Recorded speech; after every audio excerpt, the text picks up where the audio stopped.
the polarities of energy, love and fear. We will speak of this as we have spoken of it for many years, because it is a cornerstone of life on this plane of reality. It is what governs a large percentage of your day-to-day reality, your choices and decisions. It is what keeps you stuck. When you birth yourself into this reality, you come forth initially remembering who you really are. You remember that home is the unified field of consciousness where all is one and love is the only reality. For a time after birth, the consciousness is not very focused in the third dimensional plane of reality. It feels very restricted and unable to communicate in the tiny physical body it finds itself within. Very soon, however, the focus becomes anchored in the physical and in the timeline you have chosen, and the memory of elsewhere begins to fade.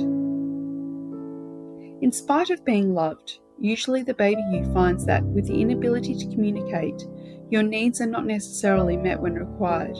It feels that love is being withheld, and that baby you feels powerless to change things. Before very long, the infant, then the small child, learns modalities of behaviour to earn love or to get what it wants.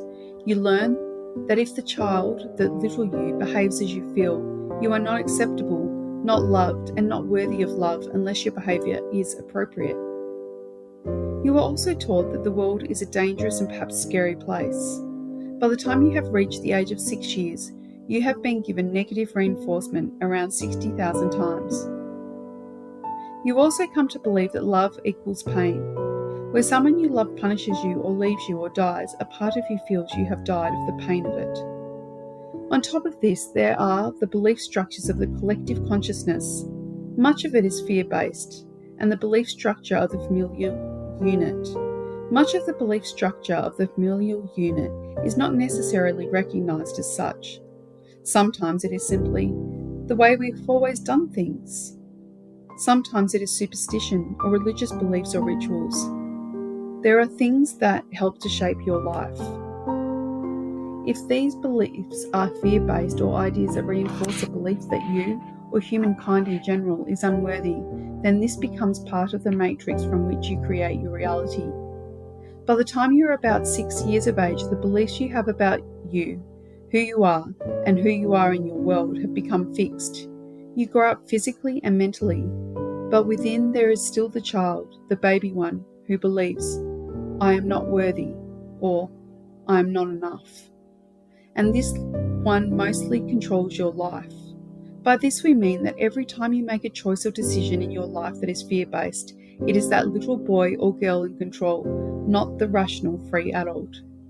In saying this, we hasten to add that not all fear is negative.